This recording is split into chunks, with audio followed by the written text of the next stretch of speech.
Mr. Secretary, thank you so much for being here with sharing for the American people a very momentous day in the history of the State Department and the U.S. government in restoring free speech and America's role as the beacon of free speech. Something very historic transpired today. Could you tell the American people what that was? Well, we ended government-sponsored censorship in the United States through the State Department, and let me explain how we get there. This started out, 10 years ago with this effort of let's go after the messaging that Al-Qaeda and ISIS and others are putting to radicalize people. Who's going to be against that? That sounds normal. And then it was like in 2016, we had this foreign interference in our election. We need to start targeting some of that stuff. By 2020, it had grown into this movement of like actually going after individual American voices. And one of the ways that was being done wasn't just directly, because the guy that was running this thing, Stengel, was actually a guy that was out there saying, Donald Trump talks just like a Russian spy. He talks just like a terrorist. Right. And so do the people around him. But they were also taking money from this program and using it to fund these NGOs, these third-party groups who were supposed to be like impartial. Those groups were then tagging. They were literally tagging and labeling voices in American politics, Ben Shapiro, the Federalist, others, tagging them as foreign agents. So you look at it and say, American taxpayers, through the State Department, were paying groups to attack Americans and to try to silence the voice of Americans. And there were consequences. These weren't just the label they put on people. Some of these people got deplatformed, they got taken down, they couldn't communicate. So it was outrageous. So before President Trump took over, they disbanded this unit. They just renamed it and moved it somewhere else. But now, over the last few months, we've worked on it and just taken it down. And to the extent we're spending money now, we are going to spend money on messaging. It's going to be pro-American messaging. And it's going to be incentivizing and protecting free speech, which is threatened in all over the world, including countries that are allies of ours.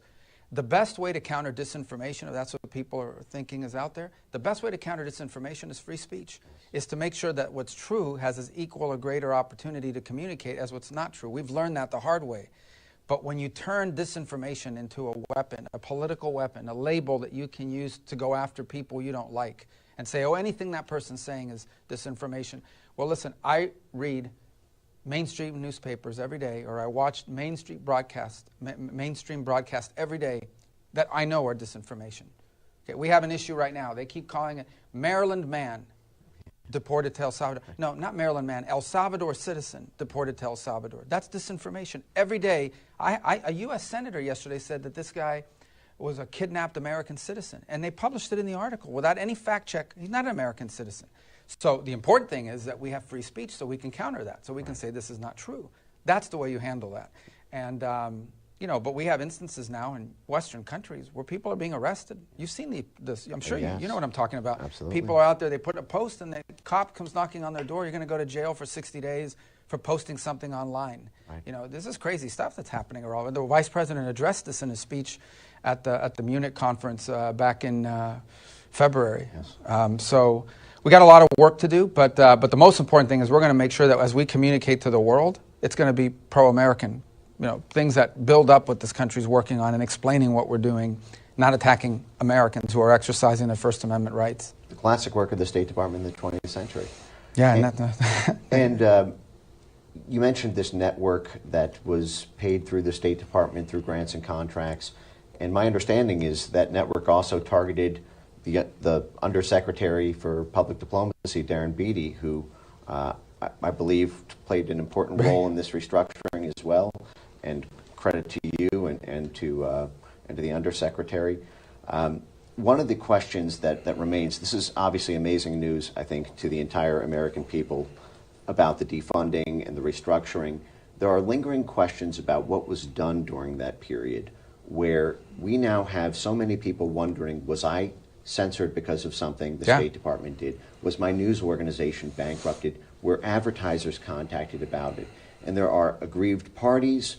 There's an important historical record that needs to be unearthed. There are active lawsuits. There are many reasons for a public disclosure effort on top of this development today. Are there any efforts underway to be able to have a kind of GEC files as there were for the Twitter files? Yeah, so I think what we have to do now, and Darren will be big involved in that as well, is sort of document what happened. Because one thing is to say it in a broadcast like this, another thing is to actually put it on paper. And there's two reasons to do it. The first is because I think people who were harmed deserve to know that. and be able to prove that they were harmed. And then the other is to make sure it never happens again, right? So that 10 years from now, when someone has a brilliant idea like this again, not brilliant idea like this again, you can point to that and say, oh, this was done once before, and here's a reason why we don't. That's why accountability is important in these things, because it doesn't just provide justice, but it also prevents it from happening in the future. You have something you can point to at the same time and say, these are the kinds of things we want to stay away from. And, it's also a very important lesson here. If I take you back 15 years and I ask somebody, do you think we should be doing more to make sure ISIS and Al-Qaeda are not radicalizing people online? 15 years ago, we would have said, yeah, of course. Right. But look what that turned into. Right. And I'm not saying obviously we don't want ISIS radicalizing everybody, but you have to understand that sometimes something that starts out as innocuous or maybe even good intention, whatever, can metastasize, becomes a weapon that can be turned into something else by someone else. That's a valuable lesson here. And everything we do, you have to understand that when you create something, what you created and what it turns into are not necessarily the same thing, especially when the people in charge change. Right. A Frankensteinian monster that takes on a life of its own. So then that is to say you can commit to the American public now that there will be a transparency effort to actually... Yeah, that's already started. Because I think as part of justifying doing all this, we had to document this, right? So now I think there's more in-depth. And we'll create a process for people that sort of point. We already know some of the higher profile ones, but there are more than the higher profile ones, right? There are a lot of other, including everyday individual American citizens who suddenly were labeled. And I think this is going to require some cross-jurisdictional work, because some of it's going to require us to go back and prove, okay, somebody got deplatformed in 2021, right? And like in the middle of COVID, 2020, someone got deplatformed. And tracking, we can prove that. People can show, hey, I got deplatformed by the old Facebook or by the old Twitter or whatever. But then linking that to why were they deplatformed? Who told them to deplatform? And if we could somehow, with internal review, create a linkage between some information that came from something the State Department paid for and an actual aggrieved party, that's what's important. Because I think that one thing is to point to the high-profile cases, which we're aware of. But I think when people see that there were actually just individual, everyday Americans that were deplatformed, and for whatever, silenced because somebody associated with this program identified them, I think that's what's really going to be eye-opening to a lot of people. But we didn't want to wait for that to take action. We know enough to already act. Right. But we obviously want to know the depth and the scope of this. That's going to happen. Yeah. Right. It's already happening. This is a program that has been shrouded in secrecy. Journalists like Matt Taibbi have tried to FOIA for many of these grants and contracts and have encountered the Stonewall. So this is, I think, amazing news. Yep. I know that you're a very busy man and appreciate all the time here. So the final question is on the international stage. As you are repositioning the State Department to have the U.S. once again be the global beacon for free speech and liberty, we face threats around the world from censorship laws coming out of the European Union, coming out of Brazil, coming out of really a network of countries that have taken the legitimacy of things like the Global Engagement Center and said, oh, it's okay in the Western world to have media literacy programs, information integrity, malinformation programs.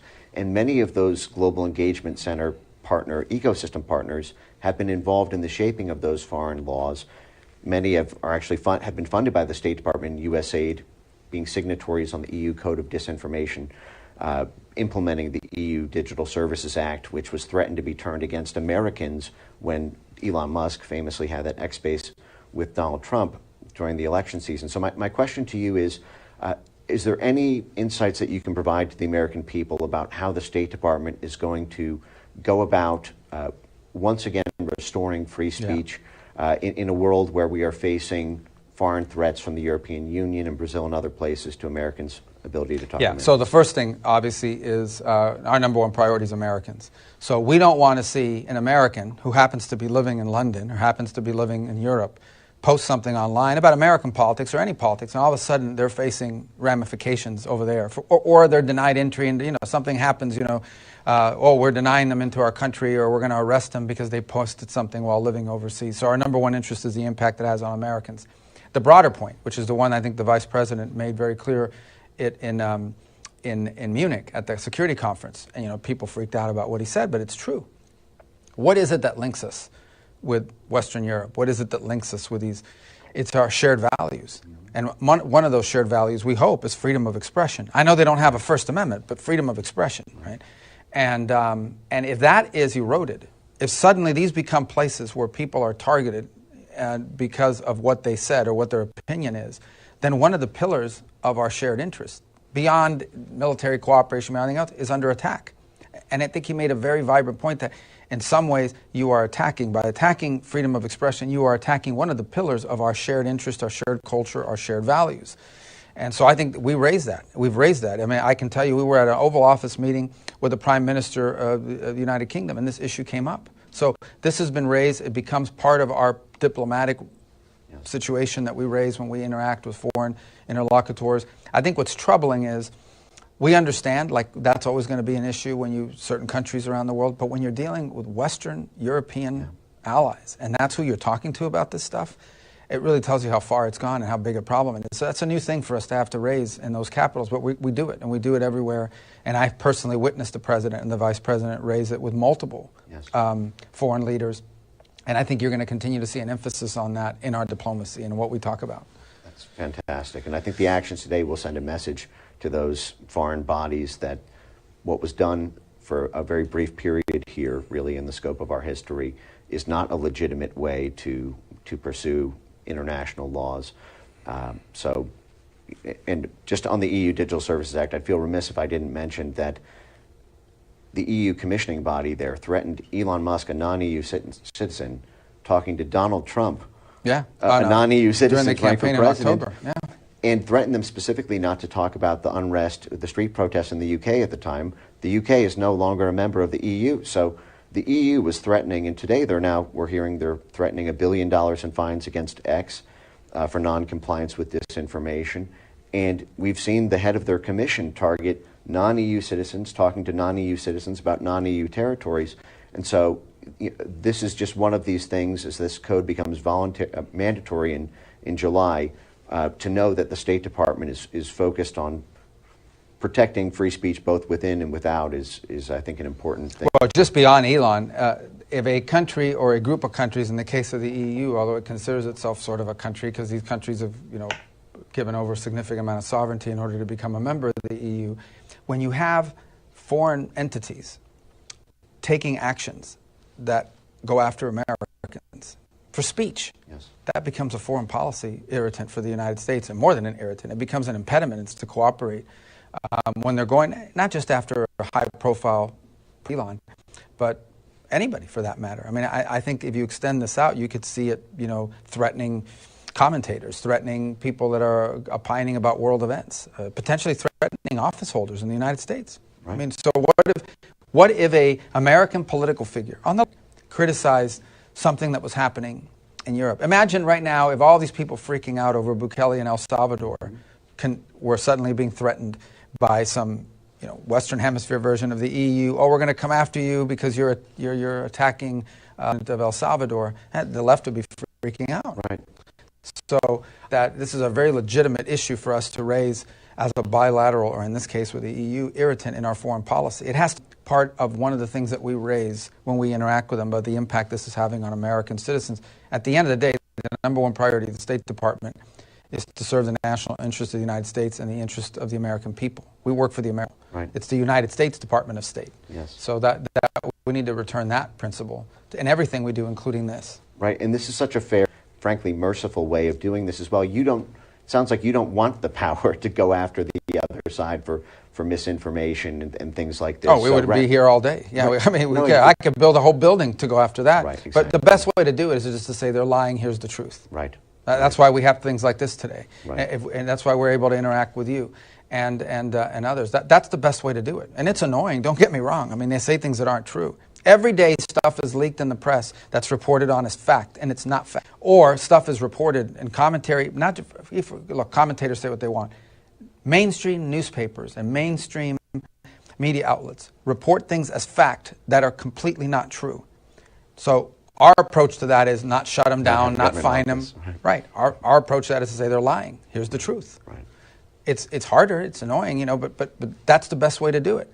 If you don't, then you recognize that someday in the future, if you create this power to shut that down, someone in my position will do it to us. Right. And I just think that begins to devolve very rapidly, as we've seen with this experiment that they did. You're putting the censorship gun down, and the American people are incredibly grateful for it. So thank you so much. It was the right thing to do. Thank you. And thanks for your attention to this topic. I know you've been on this a long time. Thank you, Mr. Secretary.